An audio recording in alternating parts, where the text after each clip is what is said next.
Assalamualaikum warahmatullahi wabarakatuh. Apa kabar semuanya? Semoga sehat selalu dan tetap semangat. Untuk hari ini kita masuk ke minggu ke-13 ya. Dan materi yang akan dibahas adalah mengenai menggambar dan mengedit di Photoshop. Untuk sebenarnya mengedit dan menggambar ini kemarin kita sudah membahas sedikit ya.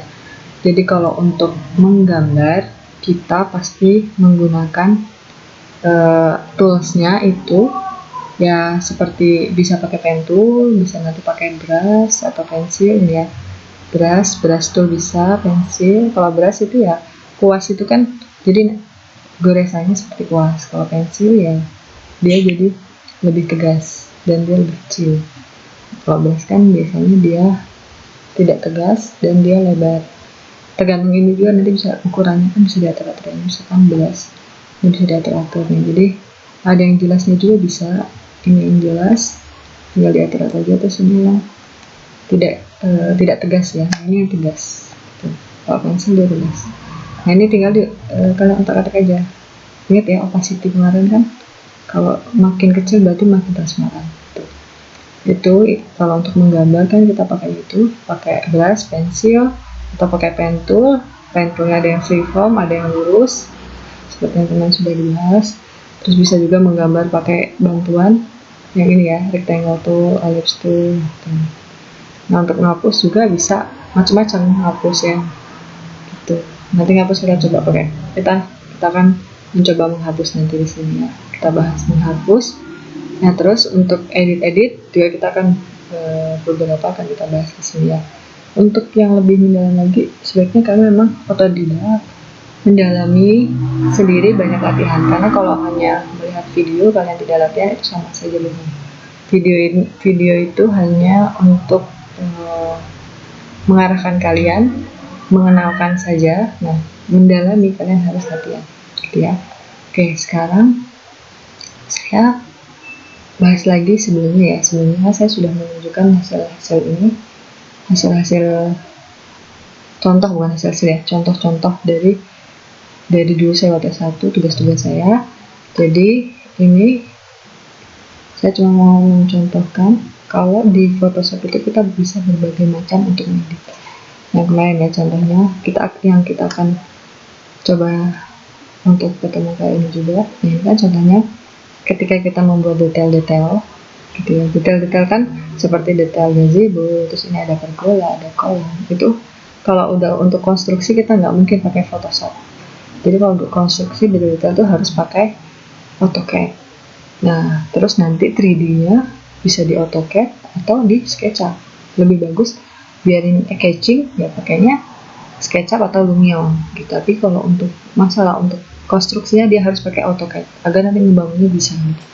Nah, beda ketika untuk Sourcescape. Kalau Sourcescape detail Sourcescape-nya itu penanaman nggak apa-apa di Photoshop. Sepertinya di Photoshop ini saya pakai Photoshop. Nah, kalau misalkan planting plan, kalau sudah sampai ke planting plan ya berarti dia harus ada ukurannya, udah jelas ukurannya. Nah, itu harus pakai AutoCAD. Lebih akurat pakai AutoCAD. Meskipun di Photoshop bisa, tapi tidak akurat gitu. Jadi memang kalau untuk detail yang ada ukurannya itu pakainya di AutoCAD. Tapi kalau untuk finishing nanti di Photoshop, misalkan ini kayak detail-detail ininya kan yang dari AutoCAD ya kita nata-natanya di Photoshop gitu. Kita perininya di Photoshop. Nah terus ini contohnya detail Sourcescape-nya ini hanya penanamannya aja, nggak sampai ke jarak gitu. Nah kalau cuma kedalaman nggak apa-apa, yang penting ini kan nggak mungkin nggak skalatis kan ya, nggak skalatis, tidak ada skala yang akurat, tapi harus skalatis. Beda ya antara, pokoknya tetap kita membuat itu harus skalatis. Nah tapi ini kan tidak ada skala akuratnya, hanya dia ditulisnya oh ini 25 cm, ini kedalamannya ini bukan contohnya, kita zoom.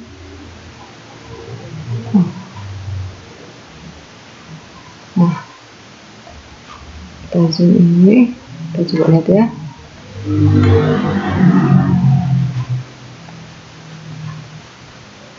Nah ini kan contohnya di sini kedalamannya 2,5 untuk yang pohon, yang ini 0,5 gitu. Nah ini coba kalian lihat, ini sama ini Ini kan beda nih.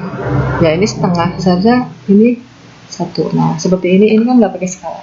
Kalau nggak pakai skala ya jadinya seperti ini. Jadi dia tidak pas. Kalau di Photoshop itu bisa pakai skala, cuma memang dia lebih ribet karena dia sulit untuk akurasinya gitu. Jadi memang di AutoCAD.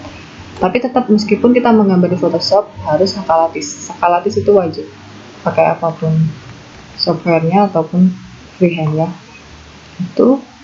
Nah, untuk hari ini kita akan mencoba untuk membuat potongan. Kemarin kan kalian kan sudah diminta membuat denah tampak atas secara sederhana ya. Nanti kita akan coba untuk membuat potongannya. Gitu. Nah, ini berdasarkan potongan yang sudah denah yang sudah kalian buat sebelumnya, gitu ya. Tuh.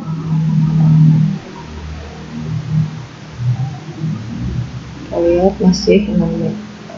Karena ini keputus setiap 10 menit ya.